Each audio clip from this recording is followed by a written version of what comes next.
Hello viewers, welcome to my YouTube channel care education purpose. তোমরা সবাই কেমন আছো? আশা করি ভালো আছো। আজকে আমি তোমাদের সাথে শেয়ার করতে চলেছি ক্লাস 11-এর তোমাদের সেমিস্টার 1-এর পলিটিক্যাল সায়েন্সের কোয়েশ্চেন পেপার। কীরকম তোমাদের প্রশ্ন আসতে পারে সেটাই আমি তোমাদের সাথে শেয়ার করব। তো চলো ভিডিওটা শুরু করা যাক।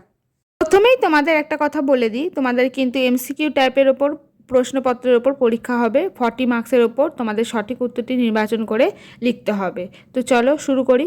প্রথম প্রশ্ন দেখো, পলিটিক্স গ্রন্থের রচয়িতা কে? তো এখানে 4 জনের নাম আছে। সঠিক উত্তর হচ্ছে অ্যারিস্টটল। তারপরের প্রশ্ন দেখো, রাজনীতিকে অর্থনীতির কেন্দ্রীভূত রূপ বলেছেন। সঠিক উত্তর হচ্ছে লেনিন। মানে কে বলেছে সেটা নির্বাচন করতে হবে। পরের প্রশ্ন দেখো, রাষ্ট্রবিজ্ঞান শব্দটি প্রথম কে প্রয়োগ করেন? উত্তর হচ্ছে লাইবোজিন। রাষ্ট্রবিজ্ঞানের জনক কে? উত্তর হচ্ছে অ্যারিস্টটল। আচরণবাদী রাষ্ট্রবিজ্ঞানী হলেন, 4 জনের নাম আছে দেখো। সঠিক উত্তর হচ্ছে ডেভিড স্টিন।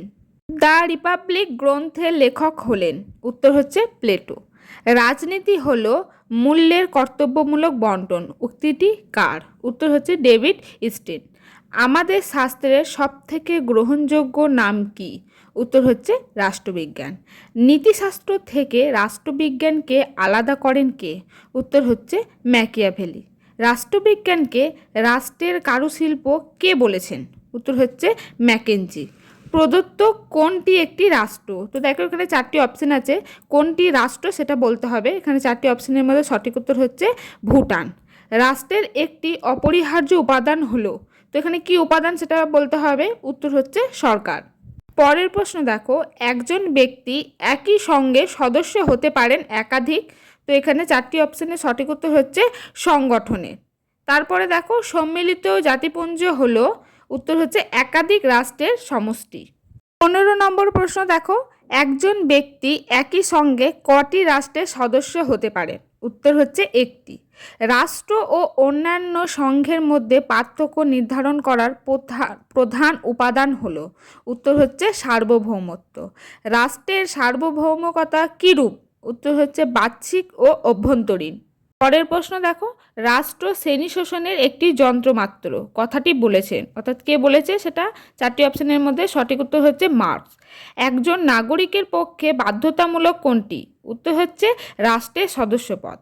নাগরিক শব্দটির উৎপত্তি কোথায় হয়েছে? উত্তর হচ্ছে গ্রিসে। রাজনৈতিক অধিকার ভোগ করে? উত্তর হচ্ছে নাগরিকরা। ভোটদানের অধিকার একটি কিরূপ অধিকার? উত্তর হচ্ছে রাজনৈতিক অধিকার। নাগরিকের অধিকার কীরূপ? উত্তর হচ্ছে নিয়ন্ত্রিত।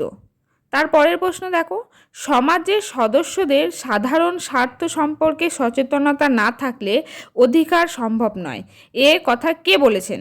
উত্তর হচ্ছে গ্রিন। নাগরিক নয় এমন দেশবাসী কীরূপ অধিকার ভোগ করতে পারে? উত্তর হচ্ছে পৌর।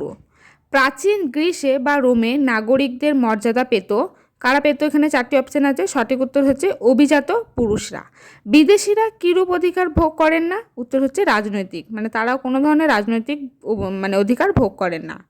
লোয়েনস্টাইন সংবিধানকে ভাগ করেছেন। সঠিক উত্তর হচ্ছে মৌলিক ও মৌলিকতাহীন। পরের প্রশ্ন দেখো, সুপরিবর্তনীয় সংবিধানকে সাংবিধানিক আইনের সাথে কোন আইনের পার্থক্য করা হয় না? উত্তর হচ্ছে সাধারণ আইনের।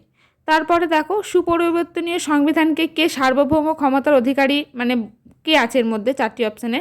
সঠিক উত্তর হচ্ছে আইনসভা।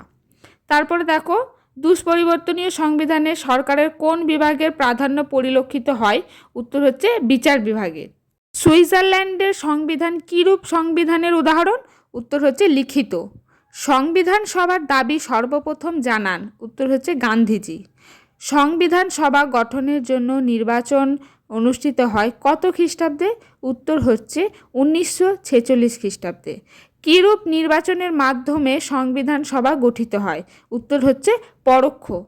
পরের প্রশ্ন দেখো, সংবিধান সভার স্পিকার ছিলেন, 4টি অপশান আছে, মানে কে সেটা সঠিকটা বলতে হবে। উত্তর হচ্ছে জিভি মবলঙ্কর। গণপরিষদের উদ্দেশ্য ছিল? উত্তর হচ্ছে সংবিধানের খসড়া প্রণয়ন। গণপরিষদের স্থায়ী সভাপতি ছিলেন? উত্তর হচ্ছে ডক্টর রাজেন্দ্র প্রসাদ। গণপরিষদের খসড়া কমিটির সভাপতি ছিলেন? উত্তর হচ্ছে বাবা সাহেব আম্বেদকর। ভারতের সংবিধান রচনা করেছিলেন?